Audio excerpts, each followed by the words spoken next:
dark facts and mysteries.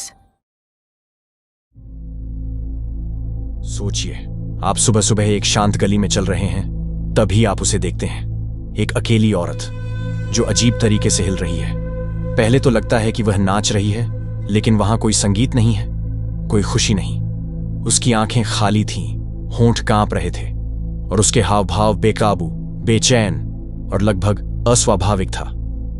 आप रुककर देखते हैं, लेकिन वह नहीं रुकती, न 1 मिनट बाद, न 1 घंटे बाद और न ही पूरे दिन बाद। यह 1518 की गर्मियों की बात है, स्ट्रासबर्ग नाम के व्यस्त शहर में, जो तब पवित्र धार्मिक रोमन साम्राज्य का हिस्सा था। उसका नाम था फ्राउ ट्रोफिया। कोई नहीं जानता था कि उसने क्यों शुरू किया। कुछ कहते थे उस पर श्राप था, कुछ कहते पागल हो गई थी। लेकिन तीसरे दिन डरावनी बात हुई और लोग भी उसके साथ नाचने लगे। पुरुष महिलाएं सभी बेकाबू होकर नाच रहे थे। उनके पैर पत्थर की सड़कों पर जोर जोर से पड़ रहे थे, चेहरे पसीने से भीगे थे, सांसें तेज चल रही थीं, फिर भी वे रुक नहीं पा रहे थे। हफ्ते के अंत तक 30 लोग सड़क पर नाच रहे थे और वे कोई जश्न नहीं मना रहे थे। वे अपने ही शरीर के कैदी बन गए थे। कोई दर्द से चिल्ला रहा था, कोई मदद की गुहार लगा रहा था, लेकिन उनके पैर रुकने का नाम नहीं ले रहे थे। हाथ ऐसे हिल रहे थे जैसे कोई डोर से चला रहा हो। शरीर दर्द से मरोड़ खा रहे थे। डरे हुए शहर के अधिकारियों ने डॉक्टरों को बुलाया। डॉक्टरों ने कहा, यह बीमारी है जिसे हॉट ब्लड कहते हैं। इलाज, उन्हें नाचने दो जब तक यह खत्म ना हो जाए। तो शहर में मंच बनाया गया, संगीतकार बुलाए गए। ढोल, बांसुरी और वायलिन की आवाजें पूरे स्ट्रासबर्ग में गूंजने लगी और हर सुर के साथ, और लोग इस पागलपन में शामिल होते गए। हफ्तों बीत गए। नाचने वाले गिरते, फिर उठ जाते। कुछ के मुंह से झाग निकलता, कुछ आसमान की तरफ चीखते और कुछ बस गिर जाते और कभी नहीं उठते। गवाहों ने कहा कि लोग वहीं खड़े खड़े मर गए। दिल की धड़कन रुक गई, शरीर गर्मी से जल गए, पैर टूट गए, लेकिन नाच जारी रहा। कितने लोग मरे कोई सही नहीं जानता। कुछ कहते दर्जनों, कुछ कहते सैकड़ों, और फिर जैसे शुरू हुआ था वैसे ही अचानक खत्म हो गया। न कोई कारण, न चेतावनी। जो बचे उन्हें कुछ याद नहीं था, और जो मरे रहस्य अपने साथ ले गए।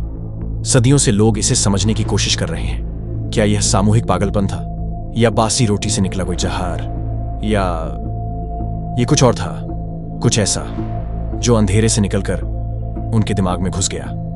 सच वक्त के साथ खो गया। लेकिन अगर कभी आपके पैर ऐसे थिरकने लगें जिस धुन को आप सुन नहीं सकते, अगर आपके पैर रुकने से इनकार कर दें, अगर हर कदम के साथ आपका दिल तेज धड़कने लगे, तो याद रखना 1518 की गर्मियां, और दुआ करना कि आप अभी भी अपने शरीर को काबू में रख सकें, इससे पहले कि बहुत देर हो जाए। साल 1885 की एक ठंडी सर्द सुबह, जर्मनी के छोटे से कस्बे विटलिश में चर्च की घंटियां धीरे धीरे बज रही थी। एक जवान लड़की एना काटरीना मोनिस की मौत का ऐलान कर रही थी। एना सिर्फ 23 साल की थी, खूबसूरत, स्वस्थ और जिंदगी से भरपूर। लेकिन अचानक एक अजीब भयानक बुखार ने उसे अपनी गिरफ्त में ले लिया। कुछ ही दिनों में वो चली गई। रोते बिलखते परिवार ने उसका अंतिम संस्कार करने की तैयारी की। उसका चेहरा पीला पड़ चुका था, होंठ नीले और सांसें बंद हो चुकी थी। शहर के डॉक्टर ने साफ कह दिया वो मर चुकी है। ताबूत बंद कर दिया गया और ठंडी जमीन में दफन कर दिया गया। दिन बीत गए, कस्बा आगे बढ़ गया, लेकिन एक आदमी कब्र खोदने वाला बेचैन था। जब उसने एना का ताबूत तैयार किया था, तब उसने एक अजीब बात नोट की थी।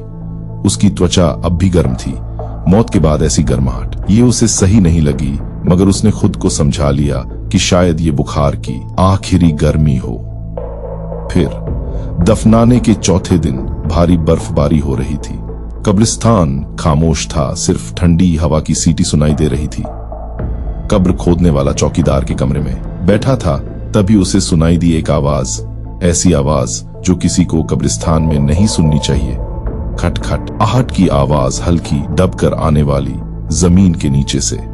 पहले उसने सोचा ये उसकी कल्पना है, लेकिन फिर एक चीख आई, धुंधली, दबी हुई, लेकिन इंसानी और बेहद डरी हुई। घबराकर उसने लालटेन उठाई और दौड़ पड़ा। ठंडी बर्फ में उसने पागलों की तरह खुदाई शुरू कर दी। जैसे जैसे मिट्टी हटती गई, आवाजें तेज और बेकाबू होती गईं।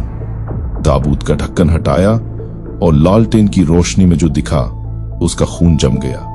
एना की आंखें पूरी तरह खुली थीं, आंसू बह रहे थे, उसके नाखून टूटे और खून से सने हुए थे, क्योंकि वो ताबूत की लकड़ी नोच रही थी। ताबूत के अंदर गहरी खरोंचें थीं। वो हवा के लिए हाँफ रही थी। वो अब भी जिंदा थी, लेकिन असली डर तो अब शुरू हुआ। गांव वाले उसे घर ले गए, कंबलों में लपेटा, गर्मी देने की कोशिश की। उसने सिर्फ एक बार कुछ फुसफुसाया, जो कोई समझ नहीं पाया, और फिर उसका शरीर ढीला पड़ गया। इस बार शक की कोई गुंजाइश नहीं थी, वो मर चुकी थी। गांव में फिर कभी इस बारे में खुलकर बात नहीं हुई, लेकिन पुराने रिकॉर्ड आज भी बताते हैं एना के मृत्यु प्रमाण पत्र पर 2 अलग अलग तारीखें दर्ज थीं, 4 दिन के फासले पर। और आज भी उस कस्बे में बूढ़े लोग कहते हैं, जमीन हमेशा मरे हुए को नहीं लेती, कभी कभी वो पहले जिंदों को ले जाती है। मित्रों, इस बारे में आप क्या सोचते हैं और आपकी क्या राय है, हमें कमेंट सेक्शन में जरूर बताएं। अगर आपको वीडियो अच्छी लगी हो तो वीडियो को लाइक जरूर करें और चैनल को सब्सक्राइब भी करें, ताकि इसी प्रकार के रहस्यमय तथ्य और जानकारियां हम आप तक पहुंचाते रहें। धन्यवाद।